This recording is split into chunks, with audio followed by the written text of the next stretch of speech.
کہ مومن مرد اور مومن عورتیں ایک دوسرے کے رفیق ہیں، وہ آپس میں نیک باتوں کا حکم دیتے ہیں اور برائیوں سے روکتے ہیں۔ اس آیت کی روح سے عورت مرد ہی کی طرح دانشمند اور صاحب عقل انسان ہے۔ اسلام نے عورت کو ظلم کے گرداب سے نکالا، اس کے ساتھ انصاف کیا، اسے انسانی حقوق دیے، عزت اور سر بلندی بخشی اور معاشرے کو اس کا احترام سکھایا۔ اسلام اس جذبے کو ابھارتا ہے، وہ اس بات کی ترغیب دیتا ہے کہ عورت کے قانونی حقوق ہی ادا نہ کیے جائیں بلکہ اس کے ساتھ ہمدردی کا رویہ اختیار کیا جائے۔ وہ حسن سلوک کی مستحق ہے، لہٰذا اس کے ساتھ حسن سلوک ہونا ہی چاہیے۔ موجودہ دور نے بڑی مشکل سے بڑے احتجاج کے بعد عورت کے بعض بنیادی حقوق تسلیم کیے ہیں۔ یہ احسان عورت پر اسلام کا ہے۔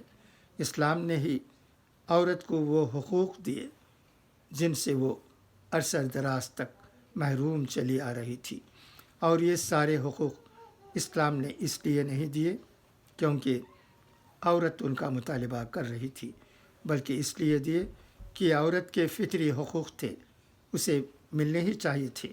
مثلا زندہ رہنے کا حق، پرورش کا حق، تعلیم کا حق، نکاح کا حق، مہر کا حق، مال و جائیداد کا حق، نان و نفقے کا حق، کاروبار اور عمل کی آزادی کا حق، قرض، یہ تمام حقوق شرعی حدود میں رہ کر عورت حاصل کر سکتی ہے۔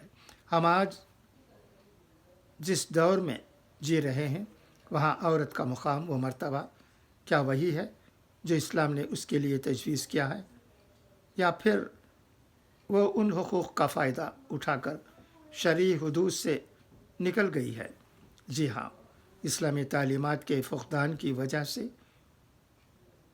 یا یوں کہیے دین کا صحیح فہم اور شعور نہ ہونے کی وجہ سے آج عورت گمراہی کی طرف جا رہی ہے۔ بعض لوگوں کا خیال ہے کہ اسلام سے پہلے عورت کی جو حالت تھی، اسلام نے ضرور اس کی اصلاح کی اور اسے وہ حقوق بھی دیے جن سے وہ پہلے محروم تھی، لیکن عورت کے ساتھ پورا انصاف نہیں کیا۔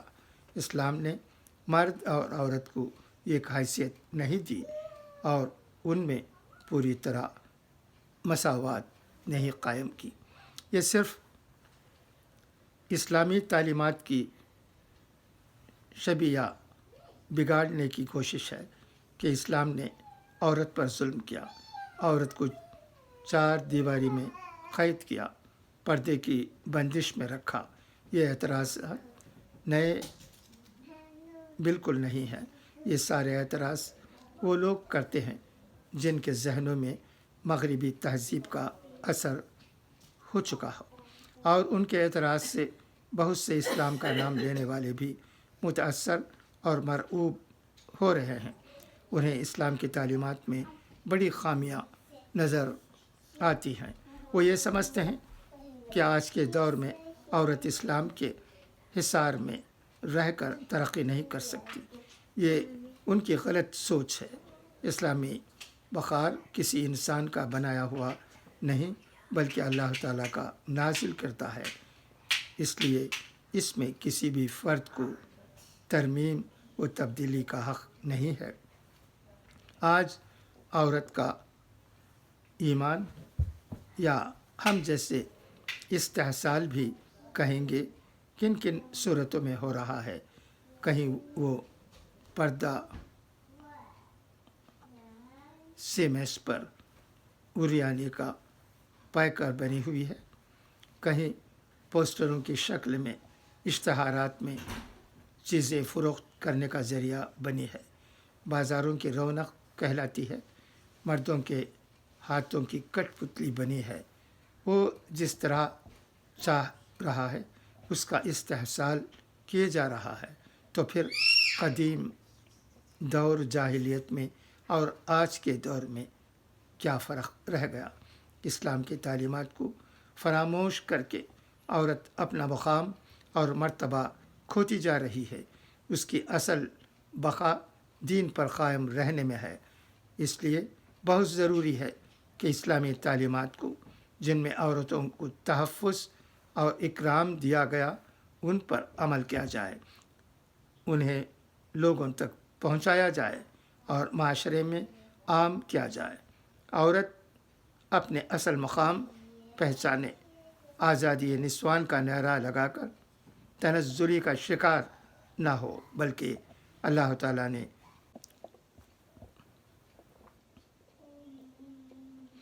آزادی نسوان کا نعرہ لگا کر تنزلی کا شکار نہ ہو، بلکہ اللہ تعالیٰ نے اس کے قدموں تلے جو جنت رکھی ہے اس کا حق صحیح معنوں میں ادا کرے، اسی میں اس کی فلاح ہے۔